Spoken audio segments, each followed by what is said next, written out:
this episode, we get a little background on the character Gary. Before the world was ending, before there was a volcano eruption, he was a postman. He lived a very lonely life. He didn't have no friends, no partner, no family that we knew of. Do his postman 9 to 5 and then plays video games online.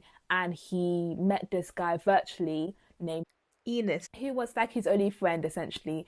And his friend started talking about, oh, you know, that there's this scientist talking about that the world's going to end, and this conspiracy that the government planning to build this underground bunker, which we know what that underground bunker is. And so they come up with a plan that, hey, we're gonna like work together to find a way to survive. Ernest says that he'll collect a group of people who will be useful for them in terms of like a gardener, a nurse, like carpenter. And Gary says, okay, well, the place that I work at, they have an underground bunker which we can all live in. Decide to get resources and to team up together to organize that.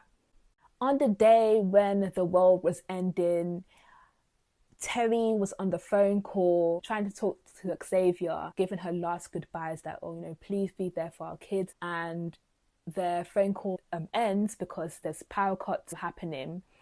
And Gary meets this boy called Bean, who is part of like the neighborhood where he delivers all the postage at, and finds out that this boy's parents have been essentially neglecting him.